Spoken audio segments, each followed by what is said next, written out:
안녕하세요. DJ 선아입니다. 오늘의 사연 시작해 보겠습니다. 안녕하세요. 혹시 이 말 들어보신 적 있나요? 세상에서 가장 먼 길은 마음에서 마음까지의 거리다. 저는 누군가 남긴 이 말이 참 오래도록 뼈에 사무쳤어요. 혹시 여러분은 누군가를 죽도록 그리워해 본 적이 있으세요?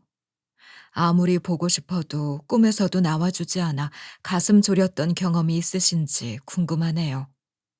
저는 그 사람이 어떻게 살고 있는지, 밥은 잘 먹고 있는지, 감기라도 걸리면 누군가 따뜻하게 챙겨주는지 매 순간 생각했어요. 하지만 세상은 좁다가도 넓은 곳이라 쉽게 찾아지지 않더라고요. 그렇게 가슴 안에서 응어리가 켜켜이 쌓이다가 결국 전 직접 나서기로 마음먹었습니다. 아무래도 제 인생을 되찾아야 한다고 생각했거든요. 과연 제가 그리운 이를 다시 만날 수 있었을지 궁금하지 않으세요? 이제부터 귀 기울여 주시면 들려드릴게요. 저는 50대 중반으로 어디를 가나 볼 수 있는 평범한 아줌마입니다. 하지만 전 이미 100살이라고 해도 무방할 정도로 별별 꼴을 다 보고 살았어요. 어디 가서 제 인생이 어떻게 굴러왔는지 이야기하면 입이 떡하고 벌어지더라고요. 사실 전 가난한 집에서 오남매의 넷째 딸로 태어났습니다. 안 그래도 가난한데 자식까지 많으니 탈이 많을 수밖에 없었죠.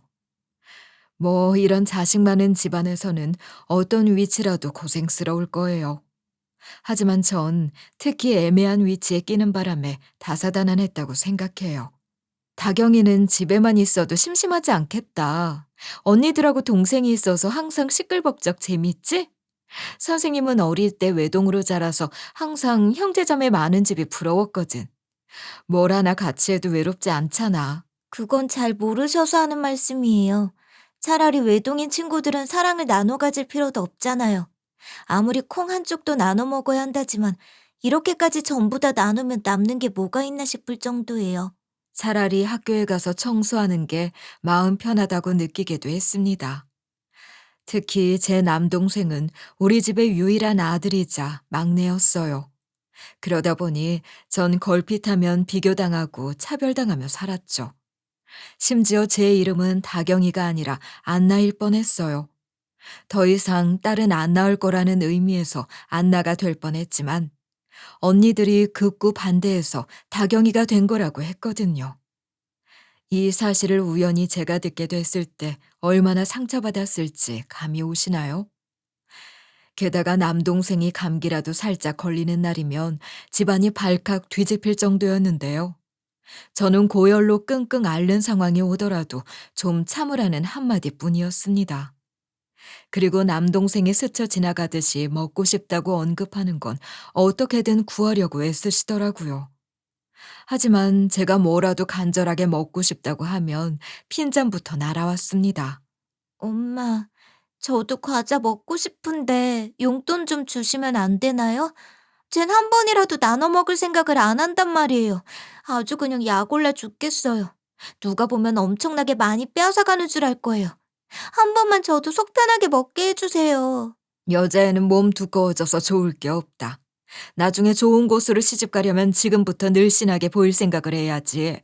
딱히 예쁜 짓도 안 하면서 뭘 이렇게 바라는 게 많은 거야? 나중에 너 그러고 살다 쫓겨난다.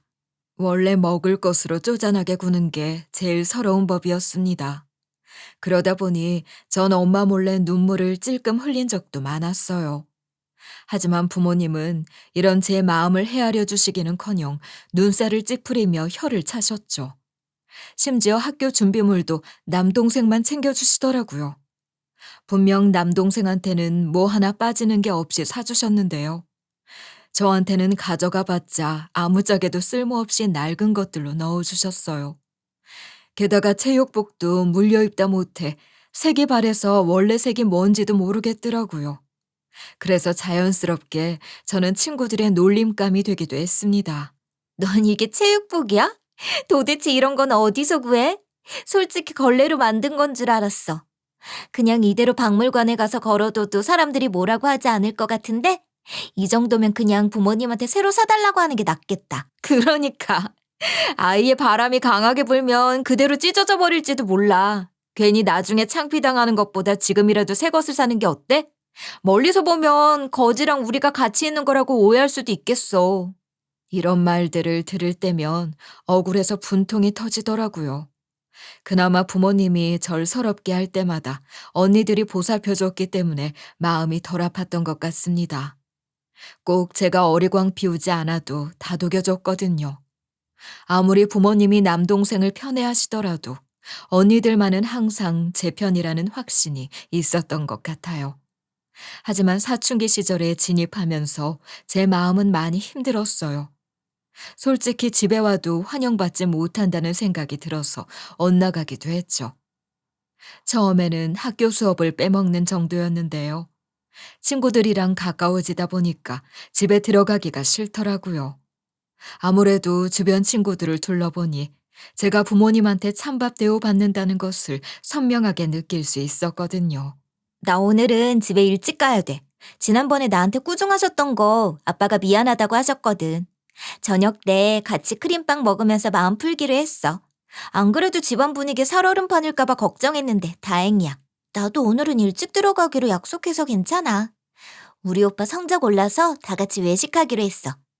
되게 맛있는 곳으로 갈 거라고 하던데 어떨지 궁금하다. 내가 오늘 다녀와서 내일 너희한테 들려줄게. 결국 저는 가출을 결심한 적도 있었습니다. 하지만 큰언니가 매번 이런 제 마음을 이해하고 있다는 듯이 붙잡아 주더라고요. 아무리 우리 집의 장녀라고 해도 젊은 여자가 공장 다니면서 동생들을 돌보는 게 쉽지는 않았을 거예요. 하지만 큰언니는 항상 변함없이 다정하게 웃어주는 사람이었어요. 심지어 제가 삐딱하게 구는 날에도 다그치지 않더라고요.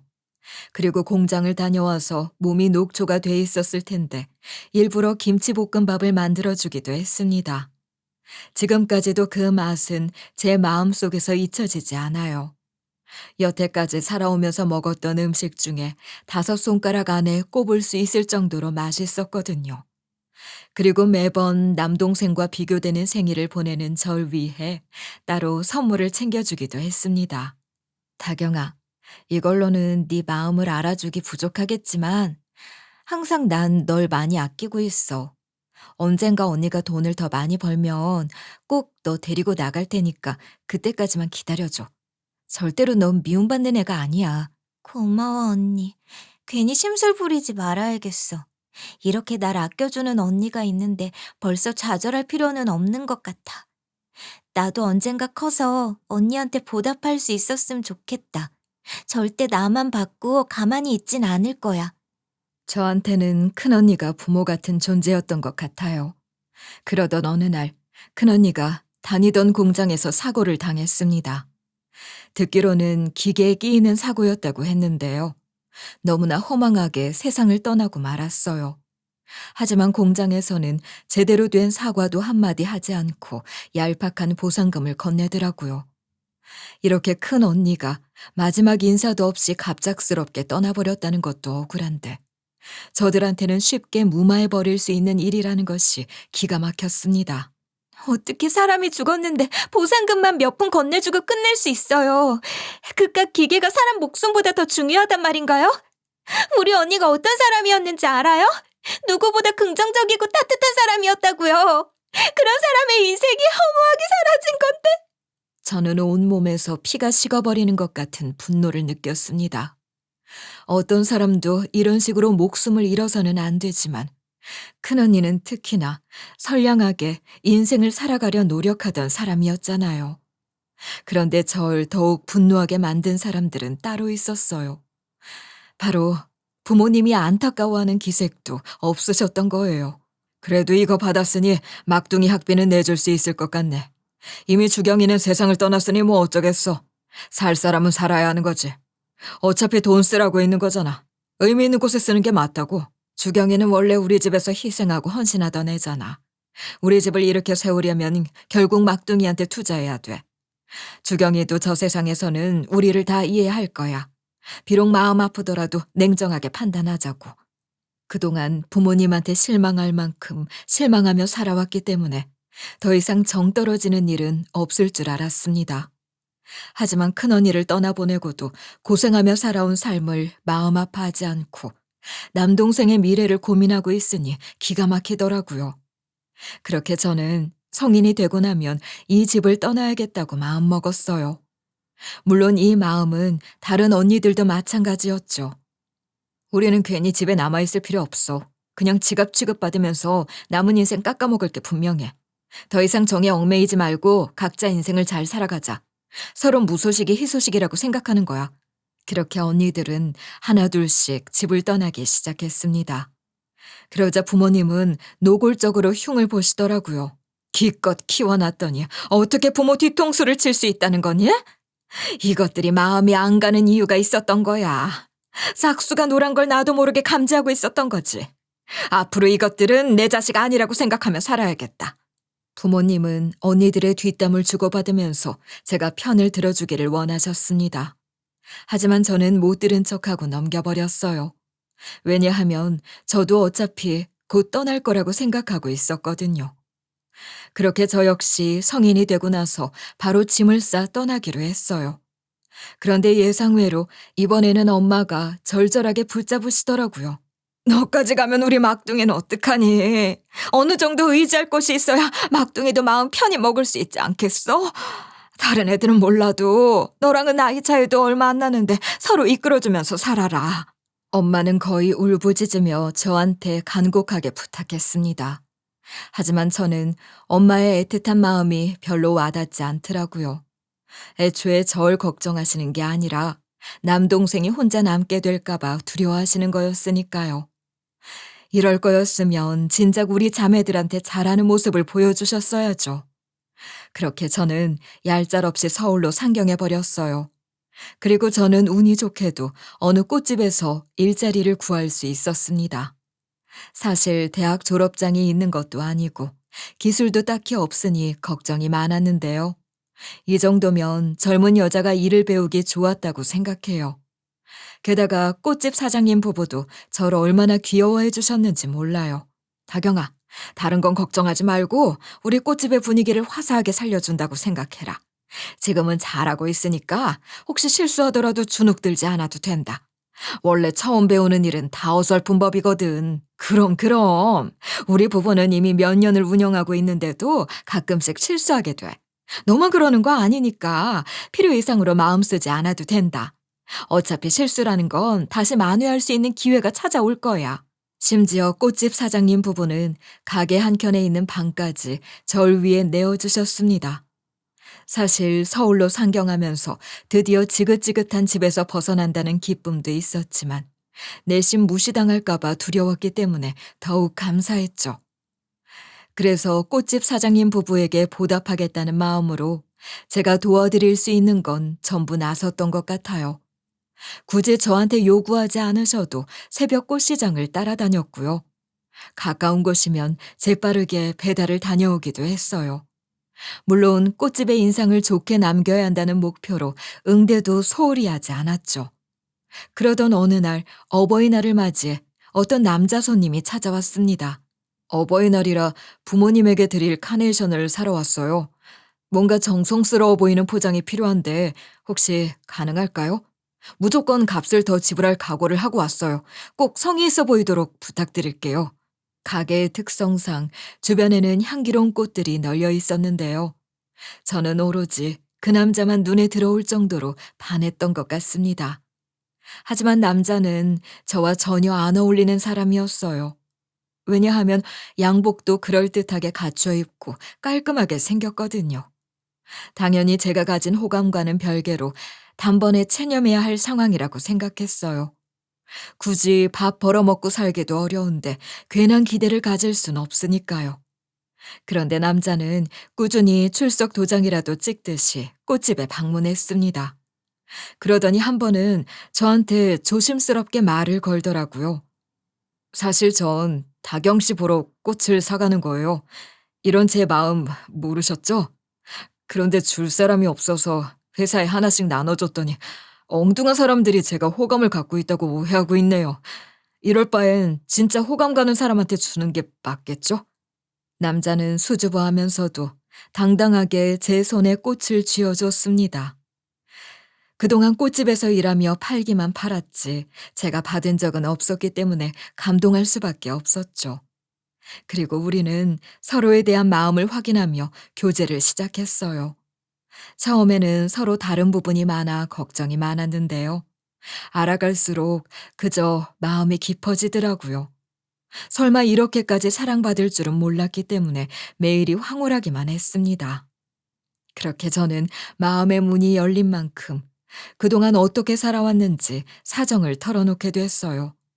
얼마나 남동생이랑 극명하게 차별받았는지 전부 다 말한 거죠. 그런데 연인의 입장에서는 아무리 지나간 일이라고 해도 많이 가슴 아팠나 봐요. 그동안 얼마나 힘들었을지 감히 상상도 할 수 없어. 이제는 당신이 외롭지 않도록 내가 감싸 안아주고 싶다. 우리 결혼할래? 이제는 당신이 편안하게 정착할 수 있도록 내가 곁에 있고 싶어.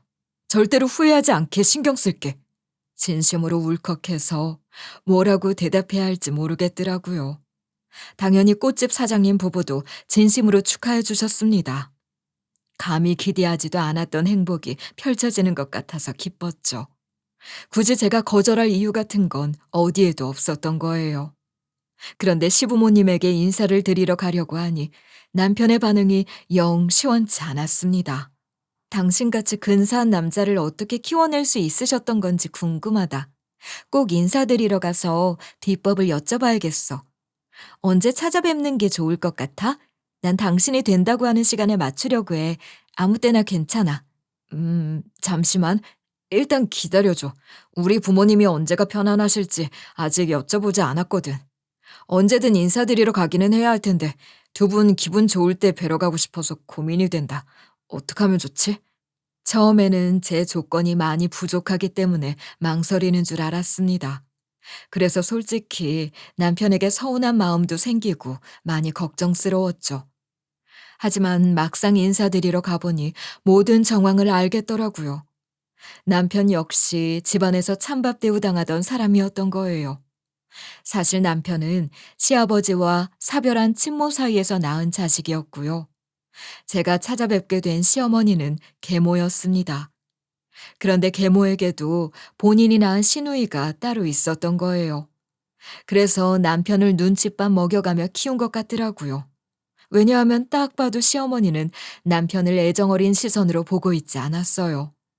아예 누가 봐도 타인인가 싶을 정도로 날선 눈빛이었죠. 게다가 남편은 그런 시선을 제대로 마주하지 못하고 어쩔 줄 몰라 하는 기색이 느껴지더라고요. 그자 왜 남편이 제 어린 시절 이야기를 듣고 의아해하는 기색 없이 진심으로 공감하며 가슴 아파했는지 깨달았습니다. 너희끼리 좋다는데 뭘 어쩌겠어.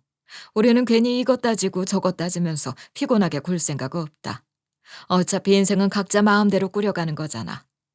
굳이 우리가 참견하지 않을 테니 둘이 행복하게 잘 살아갔으면 좋겠구나. 덕분에 우리는 얼떨결에 큰 반대 없이 결혼을 허락받을 수 있었습니다. 사실상 허락이라기보다는 방관에 가까웠다고 생각해요. 왜냐하면 시누이는 꽤 부유한 집안으로 고르고 골라서 시집을 보냈다고 했거든요. 이런 집에서 아들을 저처럼 보잘것없는 여자한테 장가들어도 반대하지 않는다는 것은 아무렇게나 살아도 관심 없다는 의미였죠. 그렇게 우리는 서로를 감싸 안아주며 행복한 결혼 생활을 시작했어요. 오히려 시부모님의 간섭이 딱히 없으니 금실이 좋을 수밖에 없었던 것 같습니다. 그리고 제가 아들까지 낳아서 인생의 꽃길만 펼쳐질 줄 알았죠. 당신한테 진심으로 감사하고 있어. 나한테 이렇게 단단하고 따뜻한 울타리가 생길 줄은 몰랐거든. 우리 아들한테 인생을 걸고 좋은 아빠가 될 거야. 물론 당신한테도 좋은 남편이 될 거고. 절대로 고생시키지 않겠다고 약속해. 남편이 너무나 행복해하는 모습을 보고 있으니 저도 덩달아 웃음이 나왔습니다. 그러던 어느 날 제가 출산하고 나서 몸을 막 추슬렀을 때였는데요. 갑작스럽게 남편이 복마감 진단을 받게 됐어요. 차라리 인생이 불행하기만 했더라면 순순히 받아들였을지도 모르죠. 하지만 남편과 결혼하고 나서 행복하게 살다가 다시 인생의 비극이 찾아오니 창자가 끊어지는 것 같은 고통이 느껴지더라고요. 그래도 이대로 주저앉아 있을 수만은 없었습니다. 당장 투병해야 하는 남편 곁을 제가 지켜줘야 했으니까요. 그런데 우리 부부한테는 이제 막 세상에 나온 아들이 있었잖아요. 그래서 전 고민 끝에 시어머니에게 아들을 부탁드리기로 했습니다. 물론 우리 남편한테 워낙 정없이 구시는 분이라 거절당할 각오도 했죠. 어머님, 우리 그이 이대로 허무하게 보낼 순 없잖아요. 최대한 할 수 있는 치료는 원활하게 받을 수 있도록 돕고 싶어요. 제발 우리 아들 좀 돌봐주세요. 어떻게든 그이의 고통을 덜어주고 싶어요. 그래, 우리 집안의 손자인데 가만히 두고 볼 순 없지. 걱정하지 말고 병간호에 힘써라. 오히려 이 시기엔 너보다 내가 더 나을 수도 있다. 이미 난 육아를 해봤던 사람이니까 굳이 신경 쓰지 않도록 잘 키우고 있을게. 아무래도 손자라서 그런지 시어머니는 생각보다 흔쾌히 돌봐주겠다고 약속하셨습니다. 그렇게 전 남편의 병간호를 위해 모든 것을 바쳤어요. 나름 간호사들보다 더 부지런히 움직이려고 노력했던 것 같아요. 그리고 남편이 구토로 아무것도 먹지 못하는 날이면 어떻게든 기력이 약해지지 않게 하기 위해 껌딱지처럼 붙어 있었죠. 또 머리카락이 한 움큼씩 빠질 때마다 남편은 속상해하는 눈치였는데요. 일부러 배우 같아 보인다면서 마음을 달래주려 노력했습니다. 이런 제 사랑의 보답이라도 한 건지 남편은 기대 여명보다 더 곁에 있어 주더라고요. 하지만 세상을 떠나는 것까지 막을 순 없었습니다. 결국 전 제 자신의 일부를 떼어놓는 듯한 슬픔을 느낄 수밖에 없었죠. 하지만 저한테는 여전히 지켜줘야 할 존재가 남아 있었어요. 바로 저와 남편을 이어주는 우리 아들이었습니다. 그래서 시어머니에게 이제 아들을 데려가야겠다고 말씀드렸어요. 그런데 상상하지도 못했던 이야기가 돌아오더라고요. 이미 어디 넉넉한 곳에 우리 아들을 보내줬다는 거였어요. 분명 저랑 통화할 때는 잘 키우고 있다고, 걱정하지 말라고 하셨거든요. 그런데 표정 하나 바뀌지 않고 아들이 이미 품에 없다고 하시더라고요. 투병 중인 아빠 밑에서 자라느니 하루라도 어릴 때 좋은 집안의 친아들인 것처럼 자라는 게 낫지 않겠어? 괜히 감정적으로 생각하지 마. 네 애를 위해서라도 어떤 게 현명했을지 고민해야 돼. 이럴 거면 애초에 잘 키워주시겠다는 약속을 하지 마셨어야죠. 그동안 제 새끼 어디 갔는지도 모르고 살았네요. 아무리 그래도 저한테 의논 정도는 하셨어야 하는 거 아닌가요? 왜 어머님 멋대로 결정하셨어요?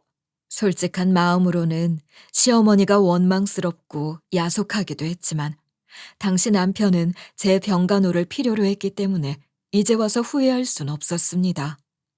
이러지도 저러지도 못하는 상황에서 최선의 선택이기는 했던 거죠. 게다가 전 남편까지 떠나보내고 나서 별 볼 일 없이 생계부터 책임져야 하는 여자였으니까요. 하지만 엄마라는 사람이 자식을 떼어놓고 산다는 게 말처럼 쉬운 일이 아니잖아요. 어떻게 순순히 수긍할 수 있는 일이겠어요.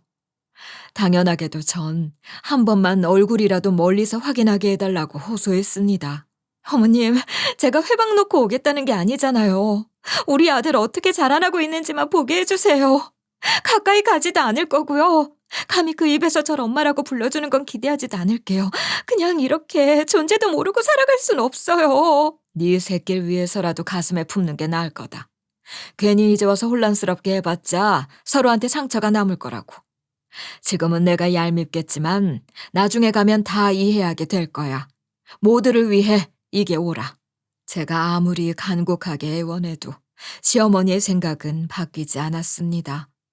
꼭 입을 잠그기라도 한 것처럼 허락하지 않으시더라고요.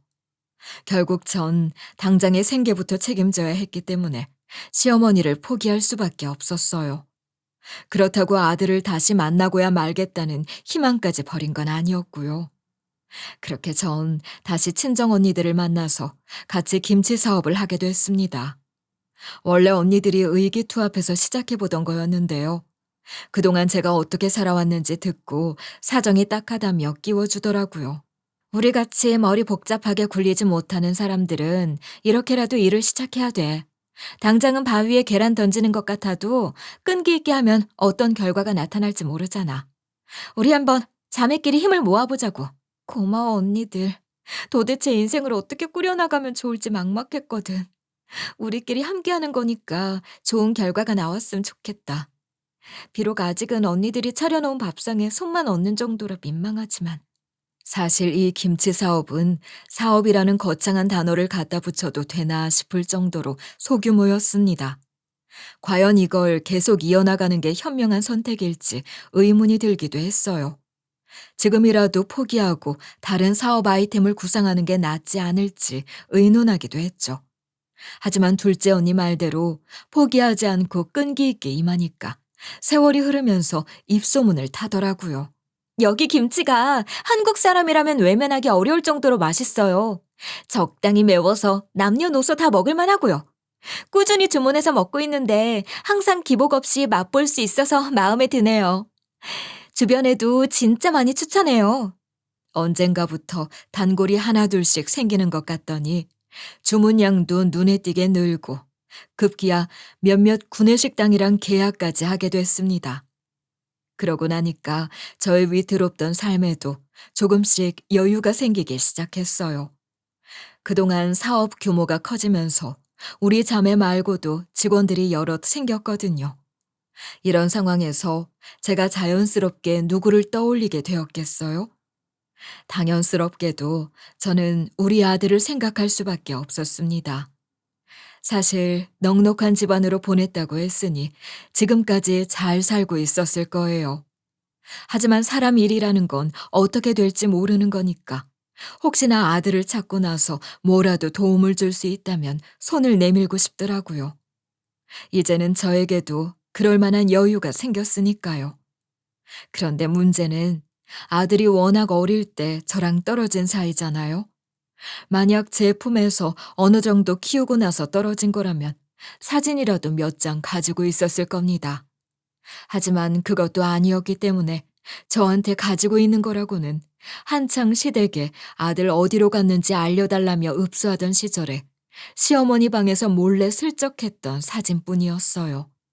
그래서 저는 언니들한테 사정을 설명하고 전단지와 현수막을 만들어 전국을 돌아다니기로 했습니다. 이제 더 기다릴 수 없어. 내가 직접 우리 아들 찾으러 나서야 해. 괜히 머뭇거렸다가 내가 먼저 세상을 떠나기라도 하면 어떡해. 누가 들으면 별 걱정을 다 한다고 하겠지만 우리 그이도 너무 일찍 세상을 떠났잖아. 사랑하는 사람 앞에서는 일을 미루면 안 돼. 그래, 네 말 들으니까 큰언니 생각도 난다. 우리도 말리지 않을 테니까 걱정하지 말고 다녀와라. 꼭 서로 무탈하게 재회했으면 좋겠구나. 도대체 내 조카는 어떻게 자랐을지 우리도 궁금하다. 남들이 보기에는 제가 미친 사람 같았을지도 모릅니다. 이미 세월이 많이 흘러서 아들은 30은 됐을 거고 이 사진 한 장으로 찾는다는 건 스스로도 불가능에 가깝다고 생각했거든요. 그래도 죽기 전에 따뜻한 밥이라도 한 그릇 먹이려면 지금부터 이렇게 찾아 헤매야 할 것 같더라고요. 거의 바늘구멍 같은 확률이라고 해도 저한테는 희망이었던 거죠. 그렇게 전국을 돌아다니다 보면 아무리 지치더라도 힘을 나게 해주는 사람들이 있었어요. 아이고, 이 긴 세월을 자식 없이 살았으니 얼마나 피눈물이 났을꼬. 무조건 찾아야 나중에 편히 눈 감을 수 있을 텐데. 괜히 지치면 안 되니까 여기서 떡이라도 먹고 가. 아니면 설렁탕이라도 한 그릇 하든지.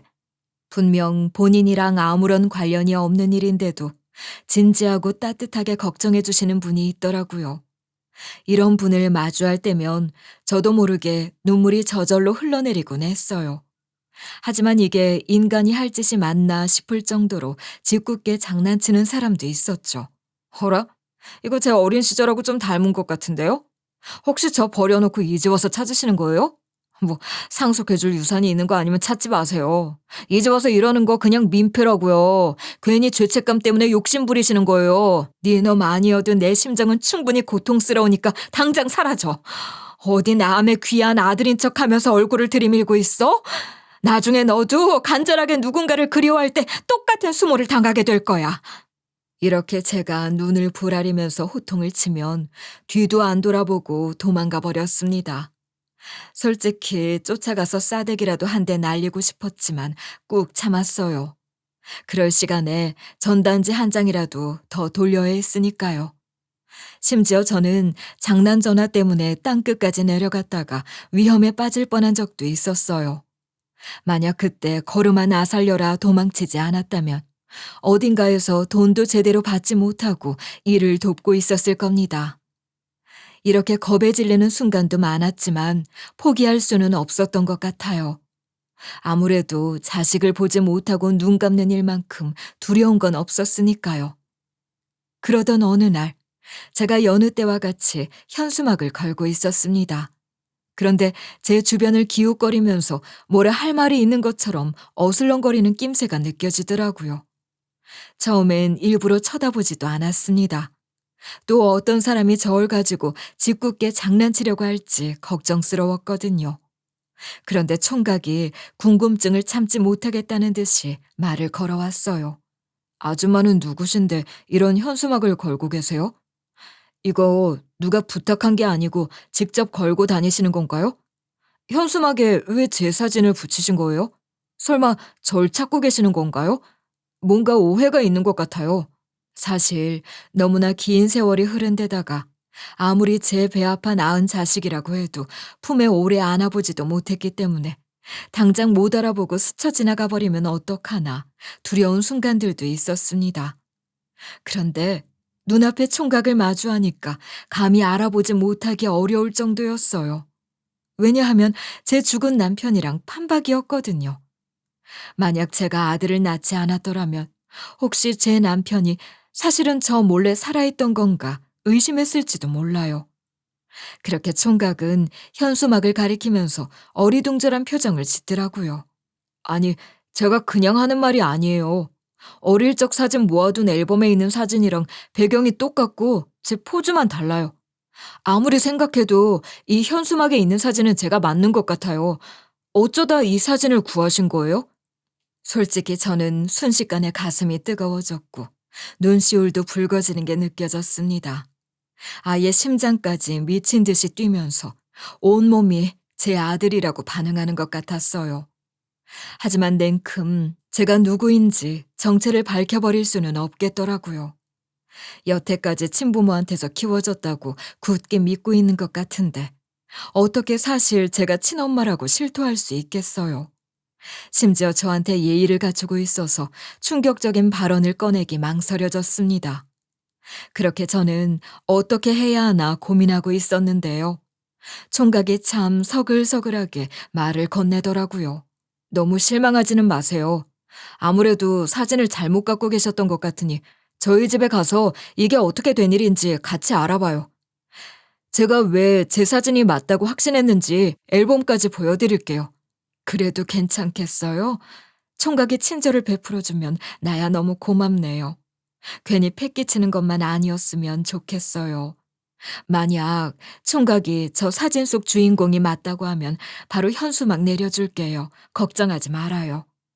총각은 저를 본인의 집으로 초대하기까지 했습니다. 그래서 저는 그 집을 따라가 부모한테만 살짝 총각의 친모라는 사실을 밝히려고 했어요. 아무래도 우리 아들이 이렇게 건실하게 자랄 수 있도록 키워줘서 감사하다는 인사를 전하고 싶었거든요. 딱 봐도 총각은 부족함 없는 집안에서 자란 것 같았어요. 과거 시어머니가 말씀하셨던 대로 넉넉한 집안에서 자란 티가 나서 마음이 놓이더라고요. 그리고 역시나 총각을 따라서 마주한 저택은 바깥에서 봐도 재산이 남다를 거라고 예상할 수 있을 정도였습니다. 일단 마당부터 광활하다는 인상을 줄 정도로 넓었고 대문이 화려하고 거대하더라고요. 이런 곳에서 자랐는데도 총각이 거만스럽기보다는 소박해 보여서 흐뭇했어요. 그런데 총각이 본인의 어머니를 소개하자마자 저는 거의 뒤로 자빠질 것 같을 정도로 놀랄 수밖에 없었습니다. 왜냐하면 총각이 두 손으로 가리킨 어머니는 바로 저희 시누이였거든요. 다만 시누이는 절 제대로 알아보지 못한 것 같았어요. 어머나, 어떻게 알게 된 사이길래 우리 집까지 찾아오셨을까요? 원래 우리 아들이랑 알고 지내신 거예요? 뭐 살아도 내드릴까요? 이야기를 길게 나누셔야 하는 거라면 마실 게 필요하잖아요. 아무래도 남편이랑 시누이 자체가 우애가 그다지 돈독하지 못해 결혼하고 나서 거의 얼굴을 본 적이 없었고요. 저는 고생을 많이 해서 얼굴이 많이 늙어버렸고 하도 아들을 찾으러 전국 곳곳을 돌아다니다 보니 피부가 아예 까맣게 변해버려서 그런 것 같았습니다. 반면에 시누이는 여유롭게 살면서 관리를 많이 받아 그런 건지 참 고와 보이긴 하더라고요. 그렇게 시누이는 고상하게 우리 아들한테 무슨 일이라도 있는 거냐며 자초지종을 물었어요. 이분이 미아 찾는 현수막을 달고 계셨는데 거기에 제 사진이 있었어요. 아무리 봐도 제가 제 사진을 못 알아볼 리는 없잖아요. 뭔가 오해가 있으신 것 같아서 모셔왔어요. 도대체 제 사진이 왜 거기에 올라갔는지 이유가 궁금해요. 만약 시누이가 아들의 이야기에 적당한 반응을 보였다면 그저 사진에 실수가 있었나 보다 생각했을지도 모릅니다. 하지만 시누이는 거의 발작이라도 하는 것처럼 절 노려보더라고요. 그게 무슨 소리예요? 왜 남의 아들 사진을 현수막에 올려요? 얘는 제 아들이 맞아요. 무조건 제가 낳은 자식이라고요. 괜히 들쑤시려고 하지 말고 당장 가서 현수막 내려요. 누가 뭐라도 제 아들이에요. 이건 뭐 본인도 본인이 진짜로 배 아파 낳은 아들이 아니니까 제발저린 거 아니겠어요? 그래서 저는 이름을 밝히고 남편의 이름까지 덧붙였습니다. 그랬더니 시누이의 얼굴이 완전히 새하얗게 질려버리더라고요. 제발 조용히 해요. 따로 이야기하면 되잖아요. 괜히 소란 피우지 말고 차분하게 말 좀 해요. 방으로 안내해드릴게요. 뭐 드시고 싶은 거나 마시고 싶은 거 있으면 뭐든지 말해봐요. 제가 다 해줄게요. 시누이는 저를 방으로 안내하기 위해 팔을 꼭 붙들었습니다. 하지만 제가 그 안내를 거부하고 힘줘서 버티니까 마음이 다급했나 봐요. 아이의 절 꼬집고 애원하고 난리도 아니더라고요. 당연히 아들은 도대체 왜 이러냐면서 당황스러워했죠. 제가 다 설명해 드릴 테니까 방으로 갑시다. 여기서 이런다고 답 나오는 거 아니잖아요. 본인도 도대체 어떻게 된 건지 궁금하지 않으세요? 제가 뭐든 다 대답해 줄 수 있다니까요. 제발 나 좀 따라와 봐요. 도대체 왜 이러시는 거예요? 두 분 뭐 알고 지낸 사이셨어요? 왜 갑자기 흥분해서 방으로 끌고 가려고 하시는데요? 뭐 제가 들으면 안 될 이야기라도 있는 거예요? 제발 진정 좀 해보세요. 이렇게 떡하니 거실에서 소란이 일어나니까 심해부도 궁금해서 나와 보실 거 아니에요.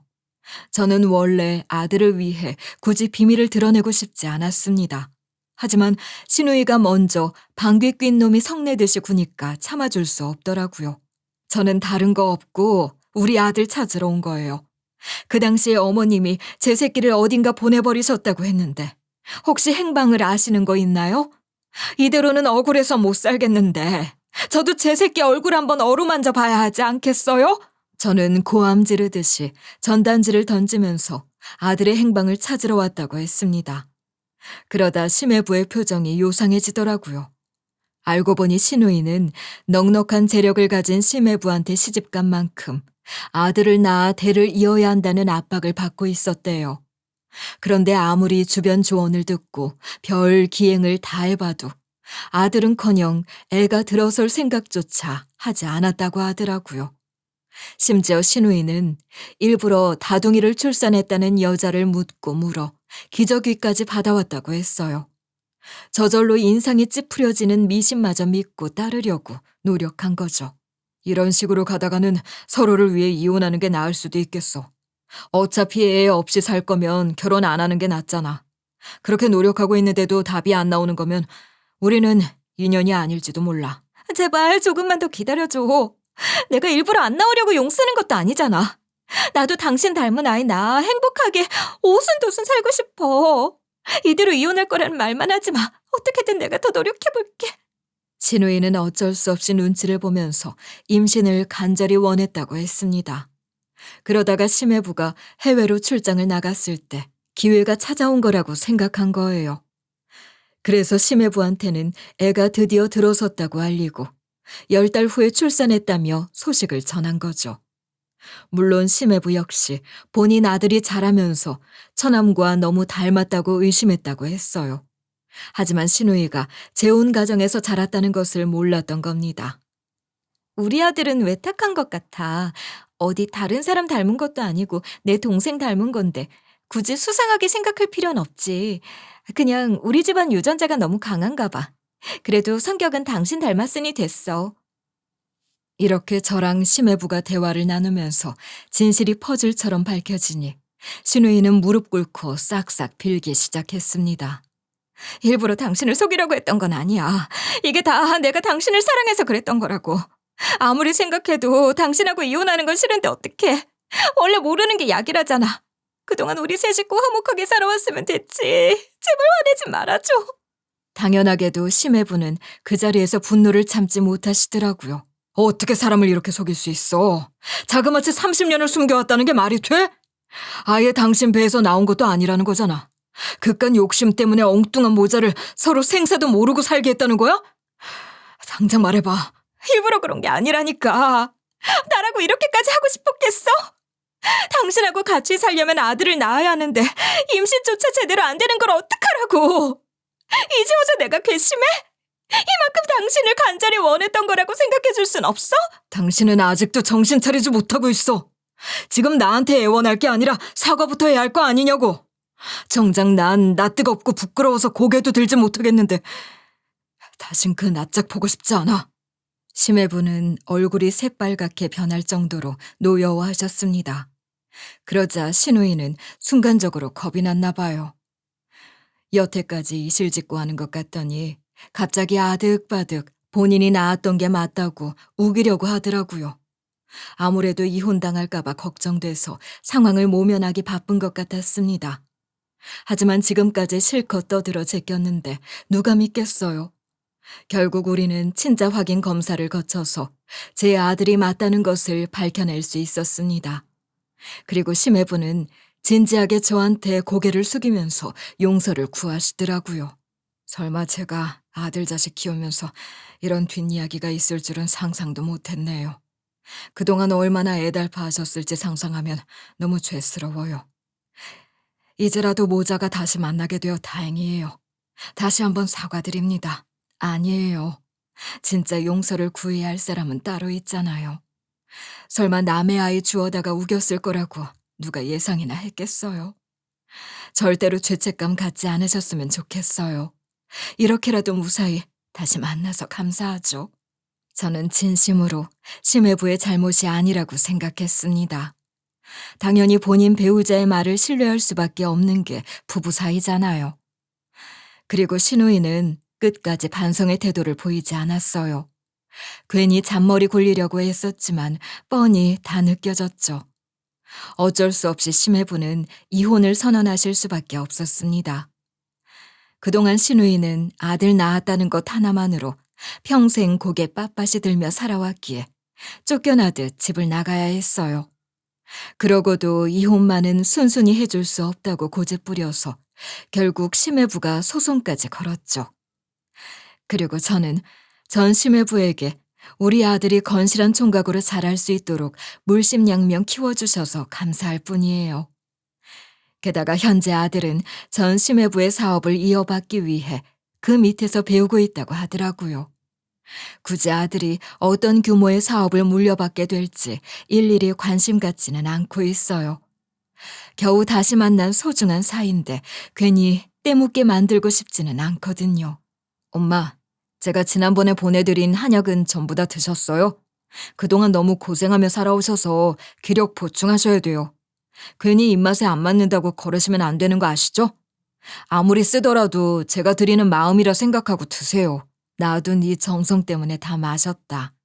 솔직히 몸서리 칠 정도로 쓴맛이 강한데 네가 신경 써서 보낸 거라고 하니 어떻게 거부하겠어. 그동안 고생하면서 살아오기는 했지만 널 다시 만났다고 생각하면 싹 잊혀지는 것 같다. 엄마가 그렇게 생각하신다니 저도 마음이 놓여요. 차마 전 친엄마가 따로 계신 줄도 모르고 살았잖아요. 괜히 엄마 혼자 마음 고생하셨을 시간을 생각하면 너무 죄송해요. 이제라도 지난 시간 잊혀질 만큼 효도할게요. 아들은 처음엔 절 어색하게 대했는데요. 이제는 자연스럽게 틈날 때마다 전화를 주고받습니다. 주말마다 일부러 절 방문해서 집밥을 해달라며 귀엽게 조르기도 하더라고요. 아무래도 제가 아들의 어린 시절을 보지 못한 만큼 그 아쉬움을 달래주기 위해 노력하는 것 같아요. 그리고 지난번에는 같이 소파에 앉아 드라마를 봤는데요.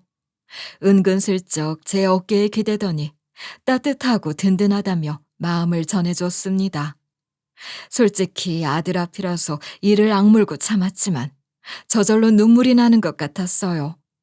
그리고 전 시누이와 시어머니를 원망하는 마음과 별개로 아들한테는 본인을 평생 키워주신 분이니 인연을 이어가겠대도 어쩔 수 없을 거라 생각했습니다. 하지만 아들은 생각보다 단호하게 선을 긋더라고요. 그동안 절 낳아주셨는 줄 알고 효도하려 했던 거예요.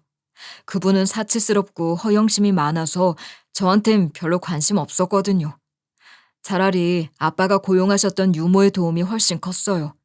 절 정성껏 돌볼 생각도 없으면서 엄마랑 떨어뜨려 놓은 게 너무 괘씸해요.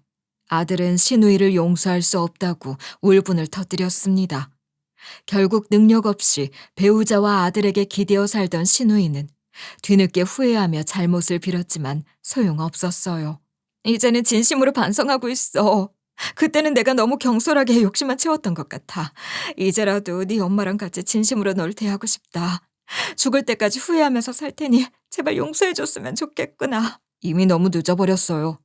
저랑 엄마 사이에 잃어버린 시간이 30년이라고요. 심지어 절 데려다 키우면서도 남의 손에 맡기셨잖아요. 제가 뭘 좋아하고 뭘 싫어하는지 똑바로 알긴 하세요? 이제 남남이라 생각하세요. 현재 시누이는 친정으로 돌아가서 시부모님한테 얹혀 사는 신세라고 했습니다. 그런데 얹혀 사는 것도 정도 것이지 집안일 하나 안 도우면서 아침부터 밤까지 소파에만 누워 지낸다고 하더라고요.